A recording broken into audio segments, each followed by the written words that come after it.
Mon prénom, alors mes prénoms, mon prénom sur ma carte d'identité c'est Valérian.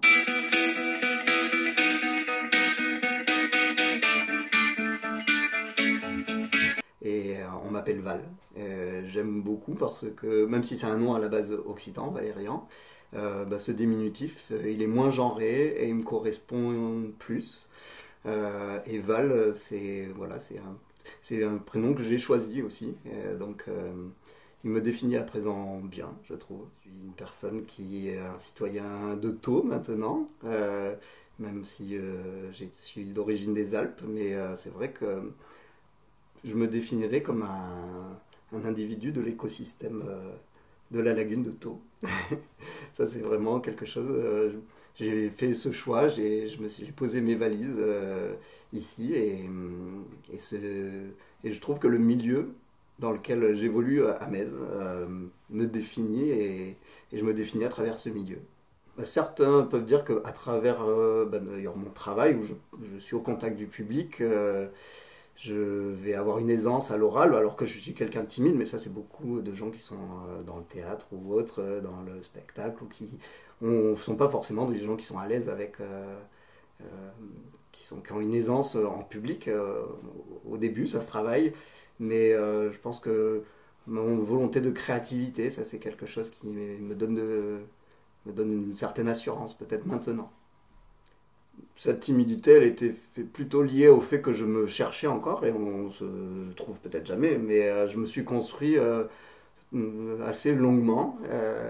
Et je pense que ma timidité d'origine venait de là, que je ne m'étais pas encore trouvé à qui j'étais, etc.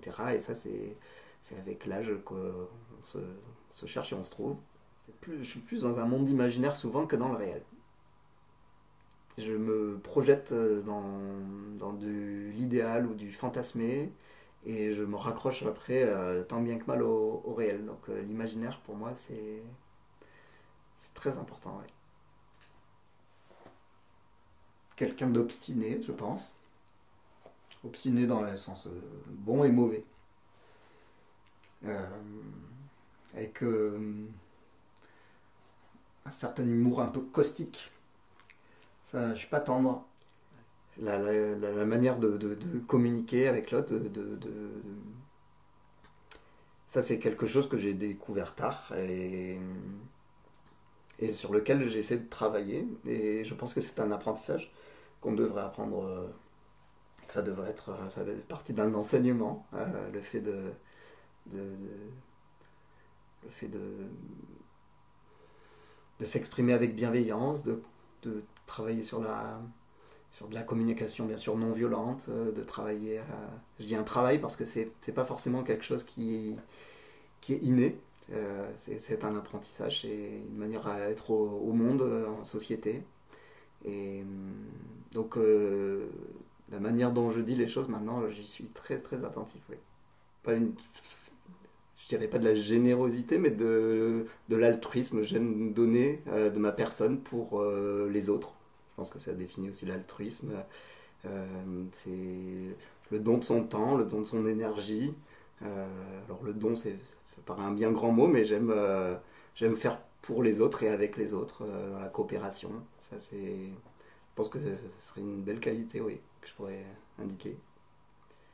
Alors le pire défaut, c'est une certaine impulsivité.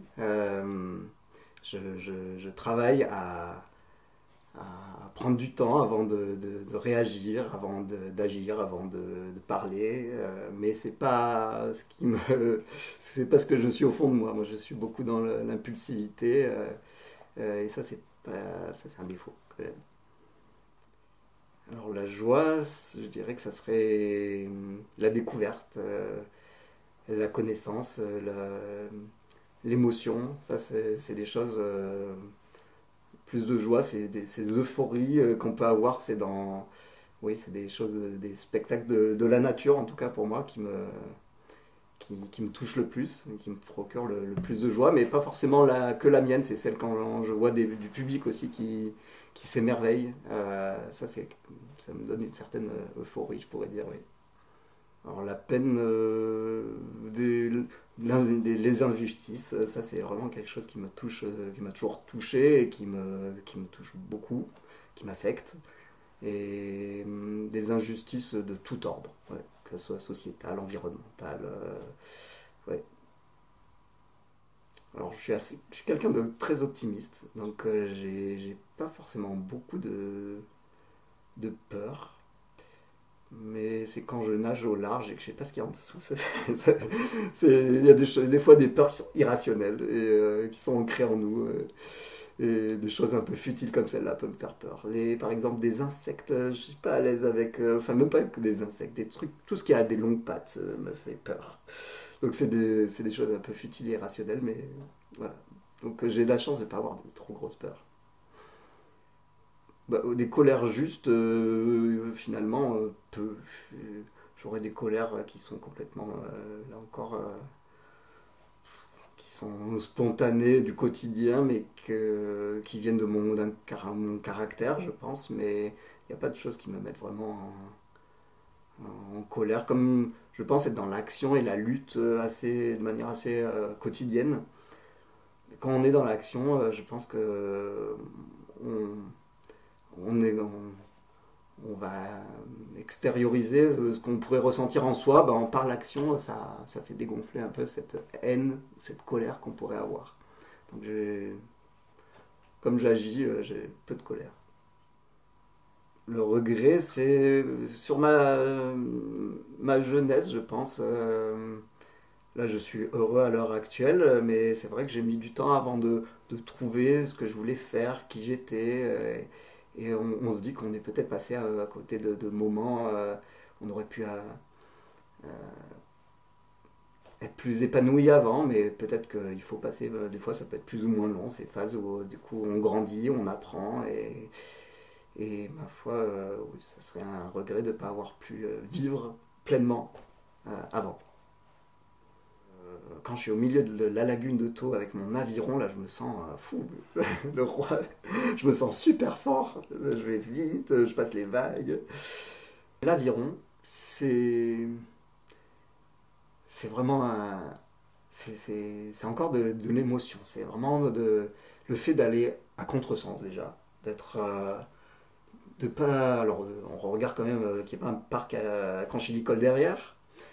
Euh, Mais le fait de se faire confiance et de faire confiance aux éléments, alors on a la chance d'être sur un vaste plan d'eau, de pouvoir admirer ça face à soi, de voir dérouler notre force aussi qu'on donne, nos impulsions, et, et vraiment ces rames sur l'eau, à la surface de l'eau. Et ça, c'est quelque chose que je pourrais regarder des heures, quoi. Vraiment filer ces rames à la surface et un sentiment de depuis petit, j'ai des rêves enfin, tout le monde a ses rêves où on vole, et l'aviron, on vole, vraiment, concrètement. Mais voilà, la force physique, c'est pas quelque chose voilà, que je recherche ou qui me caractérise. C'est plutôt dans la tête, oui, c'est cette volonté. Ça, quand il y a un coup de vent qui tourne et qu'il faut rentrer à la base, là, c'est vraiment tout est dans la tête et pas dans les muscles. Et pareil dans les montagnes des Alpes, du coup, pour gravir un sommet et après assumer la redescente, c'est vraiment dans la tête et pas du tout dans le physique. Donc la force physique, non, je me suis jamais trop intéressé. Et, et ouais, c'est plutôt dans le mental, ouais, que j'ai de la force, je pense. Je me reporte souvent à la naturalité, au fait quand je suis au milieu de la lagune, et c'est pour ça qu'on est beaucoup aussi à faire de l'aviron ou du kayak, quand on est au milieu de la lagune seul, voilà, on est dans un environnement, on quitte Metz et sa cité, et on se retrouve dans un environnement qui nous est potentiellement hostile, et, et pareil quand on est au milieu de la montagne, au milieu de la forêt, sans aucun repère, cette force mentale, c'est le fait de se retrouver dans cet élément et pas d'avoir d'angoisse ou pas d'avoir de. euh, ça peut être vite anxiogène, se retrouver dans un milieu qui n'est pas celui des humains, mais en se en prenant un certain recul, en se disant que d'autres sont passés par là avant nous et d'autres ont vécu ce milieu avec aucun moyen technologique actuel, bah, du coup on se dit que voilà, on fait partie de ce monde et qu'on a la capacité de s'adapter à ce monde sauvage, que potentiellement on peut en faire partie. Et du coup, on arrive à trouver alors, je ne sais pas si c'est une force, mais ce mental qui nous permet de revenir sans encombre à la base ou, euh, ou à la maison après avoir traversé des kilomètres en montagne. Toujours peut-être des peurs un peu, j'en parlais, des peurs qui soient un peu irrationnelles sur c'est l'obscurité. Quand je vais loin en apnée dans la lagune de Thau, que c'est sombre, c'est, là je me sens quelque chose voilà, qui peut me, je suis pas rassuré. Et pareil, la nuit dans la forêt, même si moi je m'oppose à cette vision caricaturelle de citadin et de rural. J'ai beau être né dans la campagne, il y a des choses des peurs qui sont en nous. Des, c'est normal d'avoir peur d'un serpent qui bouge, c'est normal, c'est des choses qu'on a un héritage aussi de millions d'années d'évolution et des instincts naturels qui prennent le dessus et d'être en forêt la nuit dans la montagne seul, je le fais parce que ça m'intéresse, c'est quelque chose que je recherche, mais vraiment où je ne suis pas du tout à l'aise. C'est vraiment le fait, oui, de ne pas avoir de prise sur les choses. Même si je sais ce qu'il y a, toutes les espèces de la lagune, alors je ne les connais pas toutes à 100%, mais peut-être à 90%, il y a une part d'irrationnel et de choses qu'on n'a pas de prise sur, voilà, sur les éléments, et là ça touche vraiment à de l'irrationnel au possible, mais on est des êtres irrationnels, hein, ça fait partie de nous. Et même dans la nature, dans la forêt, moi je passerai des vacances à aller chercher des loups, à aller chercher des meutes, à aller chercher des ours, à aller chercher des prédateurs. Et bien qu'on sache qu'il n'y a aucun risque à avoir, et d'ailleurs on y va pour les rencontrer, mais il y a toujours voilà, cette crainte préhistorique qu'on a en nous, cette crainte primitive des éléments, des facteurs naturels autour de nous. Quand je ne suis pas au travail, dans mes 39 heures de travail par semaine, et ça a été dur d'arriver à, on parle souvent de métier passion, etc., de pouvoir cadrer son activité quand c'est une passion. Ça aussi, c'est un travail sur lequel on devrait mieux accompagner les gens qui s'investissent dans ces milieux associatifs pour ne pas qu'ils se brûlent les ailes, justement. À présent, c'est de pouvoir m'épanouir dans un cadre qui soit non conventionné, non contractualisé. Et c'est de suivre finalement ce qu'ont fait mes parents dans leur don pour la communauté. Et, et j'œuvre dans l'Occitan, dans mon club, par des compétences, des choses que j'ai pu acquérir et de pouvoir donner de ça aux autres. Donc quand je travaille pas, finalement c'est du travail aussi, mais qui est libre et qui est volontaire et qui n'est sans aucune subordination. Voilà. C'est la différence entre mon travail et mon investissement bénévole.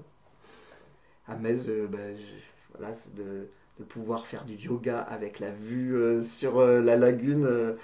C'est aussi des moments d'émotion que je n'avais jamais pratiqué avant. Et là, ce cadre-là, ce contexte-là, ce prof-là aussi, c'est voilà, je me suis mis aussi à faire du yoga et demain je ferai certainement encore 1000 autres activités à découvrir.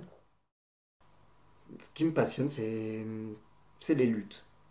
Ça vraiment, c'est quelque chose que j'ai mis du temps à verbaliser, mais les luttes, ça peut paraître un mot fort. Certains le ressentent de manière violente, mais ces luttes, elles nous construisent, euh, elles nous rendent acteurs de la société, elles nous permettent de nous accomplir, elles nous permettent d'aller au bout de nos idées, elles nous permettent de faire ensemble. Et et de participer à ces luttes. Ces luttes, c'est de faire en sorte que l'Occident ne disparaisse pas, que les espèces d'oiseaux qu'on a à l'heure actuelle, ben, les générations futures puissent encore les voir. Euh, Quand on plonge dans cette lagune, ces prairies sous-lagunaires dans lesquelles on traverse et qui sont tellement riches, elles soient encore là. Tout ça, c'est des luttes. Pour moi, c'est pas un terme péjoratif, c'est vraiment au contraire. Et je pense que ça me caractérise de se participer à toutes ces luttes du quotidien contre des injustices de manière sociale, de manière. En ce moment, c'est beaucoup sur c'est l'identité de genre, parce que ça me touche sur qui je suis. Ça touche beaucoup les enfants. On parle beaucoup, beaucoup des enfants. On parle à la place, malheureusement, des enfants, bien souvent, dans ces débats. Euh, on a progressé jusqu'à présent par rapport à ce qu'on a pu avoir des droits que les personnes trans pouvaient avoir. Quand je dis personnes trans, je m'inclus dedans. Souvent, on connaît peu, on parle des identités sans trop savoir ce qu'il y a derrière, mais c'est différent d'une orientation sexuelle. Les gens mélangent souvent les choses alors que ça n'a rien à voir. Ces identités de genre, les luttes qu'on peut avoir à l'heure actuelle, c'est vraiment reconnaître le fait qu'on peut être d'un genre qui ne soit pas binaire, qui ne soit pas cisgenre. Moi, je ne suis pas assigné au sexe biologique sur lequel on a pu m'assigner à la naissance. Et le choix, parce que c'est vraiment. Alors, le choix, c'est vraiment peut-être pas le terme le plus adéquat, parce qu'on ne choisit pas son genre, on est.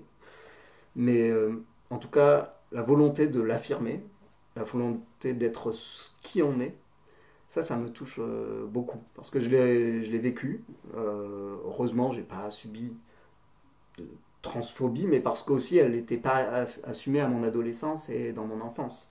Je me le ressentais, mais je mettais pas de mots dessus. J'aurais été certainement plus épanoui si j'avais pu être qui je voulais être. Mais à l'heure actuelle, maintenant que je peux dire non, je ne suis pas homme ou femme, je suis une personne non binaire, trans non binaire. Ça ne veut pas pour autant dire que je vais faire une opération pour changer de sexe, ça n'a rien à voir là encore. Euh, mais du coup, cette lutte-là et le fait qu'on puisse reconnaître cette dysphorie de genre chez des enfants, par exemple, là, il y a des débats en ce moment qui sont terribles où on va refuser à ces enfants de pouvoir être qui ils se sentent être. Ça me touche particulièrement. Oui. C'est les moments qu'on vit et la manière de les vivre et de les vivre pleinement. Ça paraît un peu cucu peut-être de Cueille des aujourd'hui les roses de la vie, ça on a toujours eu cette réflexion là, mais ce qui a de la valeur, c'est pas l'aboutissement, c'est pas quand je parlais des luttes qu'on menait, c'est aussi nos luttes, elles sont joyeuses et c'est le fait de faire ensemble et de d'œuvrer ensemble, c'est ça qui a de la valeur. Et ça sera, c'est pas forcément l'aboutissement parce que ça sera des échecs potentiellement, mais c'est les liens qui se créent lors de ces moments-là. C'est cet enrichissement à travers l'autre qui a de la valeur. Et même dans la nature, il y a rien, tout, enfin, tout se transforme, tout se crée, tout est éphémère et c'est considéré, voilà, ces moments qui sont éphémères par nature, les considérer vraiment à leur propre valeur et de prendre conscience de cette valeur-là. Ça, c'est important, je pense. Et j'ai toujours considéré la sobriété vraiment comme une richesse et la plus belle des richesses, d'arriver à se détacher des choses et moins. C'est horrible de dire ça parce que c'est très bourgeois, mais ça fait un peu. Mais une fois qu'on vit dans des conditions décentes, qu'on arrive à satisfaire ses besoins fondamentaux, l'accumulation, ça n'entraîne que de la dépense inutile, que ce soit environnementalement. On parle de sobriété à l'heure actuelle comme de la sobriété heureuse, et ça me parle, la sobriété heureuse. C'est de faire le pont entre une certaine aisance relationnelle avec une sociabilité. Ça vraiment, je trouve que des personnes qui vont vers l'autre, qui sont sociables, ça me fascine, et qui arrivent en même temps à pas être dépendants de cette sociabilisation et qui peuvent vivre par elles-mêmes, qui trouvent cet équilibre-là, à forger leurs propres pensées, à, à s'enrichir de manière individuelle et solitaire, mais en même temps qui ont cette aisance à aller vers l'autre. Et ça, c'est vraiment quand je rencontre des personnes qui ont ces capacités-là, je trouve ça formidable. J'ai du mal à détester. Euh, j'ai, je pense que ça, c'est vraiment lié à l'éducation que j'ai eue. Je reviens à cette idée de cette image maternelle, c'est caricatural pour un homosexuel, hein, vraiment de tout ramener à sa mère. Mais elle est. Jamais elle verra un ennemi en qui que ce soit. Et même quelqu'un qui fera les pires. Qui pourrait s'en prendre à moi, qui pourrait. Et ça m'a fait déconstruire beaucoup. Quand je revenais de l'école en disant un tel m'a fait, mais pour quelle raison tu penses qu'il a agi de telle sorte, à toujours voir l'humanité dans n'importe qui. Et ça a forgé ma vision du monde humaniste, c'est-à-dire de se dire que c'est pas tout, c'est pas forcément euh, mettre des excuses sur des actes, etc. Mais c'est de réfléchir dans la complexité des situations. Et donc, des gens qui sont dans des postures qui ne sont pas les miennes, bah, ils ont leurs raisons et on va essayer de faire en sorte que notre société aille vers du mieux et qu'ils aillent eux-mêmes, qu'ils puissent évoluer, parce qu'on évolue tous, toutes et tous. Et moi-même, j'ai pu avoir des comportements, j'ai pu avoir des pensées, j'ai pu avoir des, des positionnements qui ne sont pas du tout les miens à l'heure actuelle et que j'aurais été mon connard que je me serais rencontré il y a quelques années. Ouais, je relativise beaucoup cette idée de pas d'ennemis, mais de personnes qui m'énerveraient ou qui,